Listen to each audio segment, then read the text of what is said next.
satisfied. Off her latest CD, it's Sweet and Wild is the latest CD. And Jewel, how are you?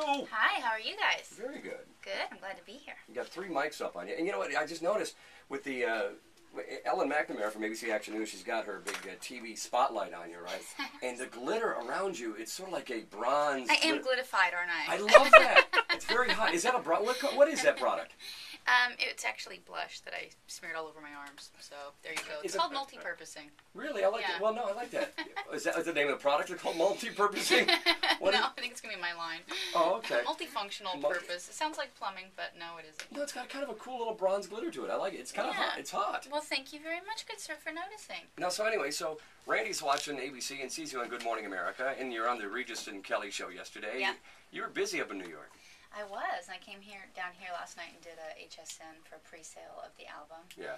Of some special packaging, only get there, and then I'm doing it again this afternoon. Now, Thought I'd come see you guys first. Did you ever think, like 15 years ago, when Jewel hits the scene, and you're sort of like, I don't know, you're definitely your own person, your own sound. When pop was, you know, there's some little bit of hip hop in the pop, or maybe some grunge, some alternative, and then you're in that mix of the format. Mm-hmm. Did you ever think that someday you're going to be on HSN? I never thought my music would do very well. I was a big John Prine fan, listened to a lot of Merle Haggard, a lot of Neil Young, singer-songwriters and storytellers, and, you know, grunge was huge, the Spice Girls were huge, rap was huge, and then country, which I've always followed, was starting to move into Faith Hill and Shania Twain, these really beautiful girls that were singing, you know, other people's songs where it wasn't really singer-songwriter driven. Right. I didn't think there was a place for me anywhere in the world, so I was shocked it got as big as it did, and well, I've been able to do this for so long. You consider yourself a little more folksy, I guess, along those lines, right? Yeah, just singer-songwriter. My style's always been a real blend. I don't think anybody's ever really known what the heck to call me, because I've always been a blend of country and folk. Now, you have the guitar in hand. Is Joe here? Yeah. Oh, okay, that's not a problem. So we'll wait on traffic here. But you got the guitar in your hand. You want to do something for us live? And I'd love to. You actually did cut about 60 songs for this latest album at your ranch. Ty Murray's out there, you know, he's shoeing horses and doing whatever he has to do. Yeah. And you're in the studio, in your home, at your ranch in Texas, just really relaxed. And I guess the people in the insider of the industry are saying, wow, you sound really just chill. And in this whole album, it sounds just great. You don't have to wear those. Okay. Do you do your own studio engineering, or do you have somebody hanging out there with you? I have somebody there with me, and on this one, I really, you know, I've always sung better live. I've always been much more relaxed and live on stage. In the studio, I get a little bit, you know, I don't know, I'm a little bit lazy, I think, is my problem. Lazy. I just don't like being in there, and the clock's ticking, and there's no live audience, and it just feels a bit sterile. Forced and sterile, So with this album, I really wanted to try and solve that, and so what I did was I started in my home studio alone, no producer, just me and an engineer.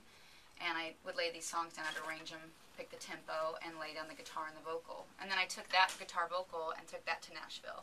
So this little live recording I did, we then built guitar, bass, and drums around that live recording. And I think it gave the whole album a more relaxed feel. Yeah. It was me producing my own vocals, and so I just had a more relaxed approach to it. You really feel like you own the whole thing. Well, Sweet and Wild, it's a 2 CD set, Sweet and Wild, and there's Sweet and Mild, and the Sweet and Mild is all acoustic.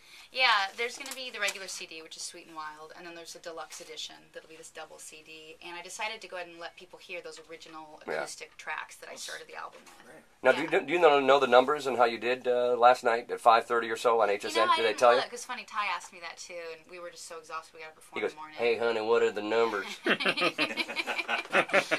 You're only talking about him like that because he's in here. I know. Bring him on! Come on! But he's at Tom with you, right? What are the numbers? Oh, yes. Okay. No, he's at home. Okay, Jewel, an acoustic in the studio, and our studio lines are open if you want to say hi to Jewel at 800-992-1099. Go ahead, Jewel.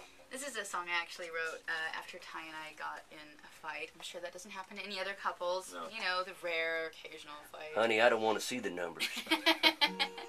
So this is for everybody out there that's ever been in a fight with somebody they love.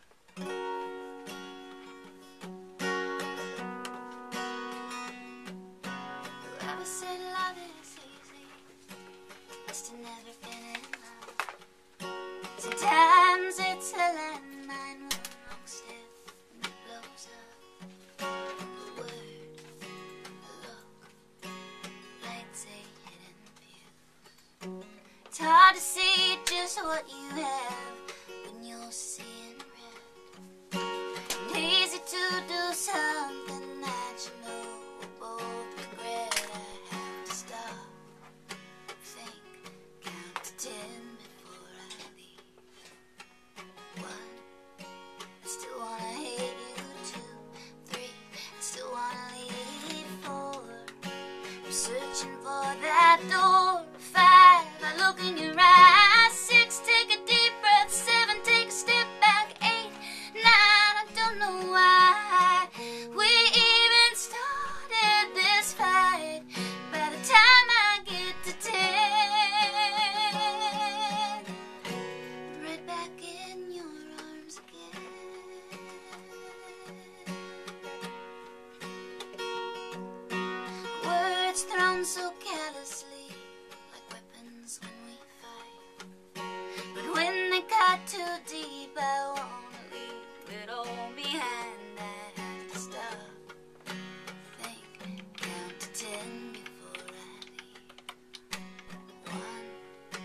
I look in your eyes. 6, you're my best friend. 7, that'll never end. 8, 9, I don't care why.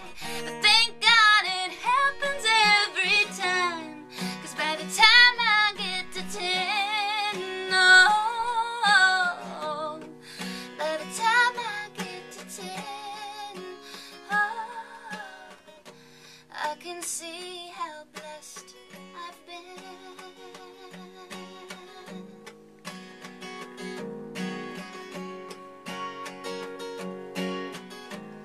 And I choose you all over again.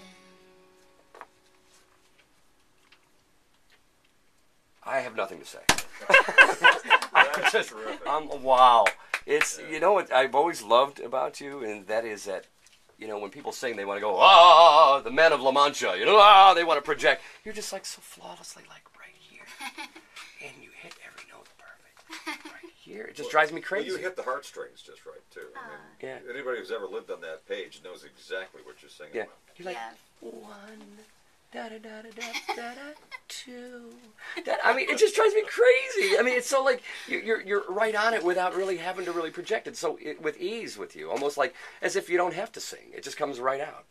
You know, for me, my philosophy of songwriting and singing is not to try and showcase yourself, but try and showcase the story that you're telling. And so using whatever tools you have vocally or with your writing to try and just tell that story. And don't do any more than you have to. Because I think it's vain and it just, I don't know, I think it's a vanity that shouldn't be indulged personally. I think the song's the star, the story is the star. And making people feel something is your objective. And so don't overdo it. You know, just make people feel something and quit there. And I need to take that philosophy personally. I know that, you know. But you said it right. You don't do more than you have to. And I've heard somebody say, like a guitar player, a good guitar player, a really excellent guitar player knows when to play, as when not and when not to play too. That's a good discipline right there. Yeah. Don't want to go, yeah, showcase, you know, grinding out the power chords. Look at me, you know. It's embarrassing. It is. It is. It is embarrassing. You're just like, you just know when to, you know, play it, to hit it, whatever. I don't know. I'm speechless. Well, we're fans. That's the bottom line. I'm speechless. I'm moist as a bundt cake right now. What can I tell you? I don't know what to say. I know. It's 12 minutes after 8. Jules in the studio. Your call's next on WQYK.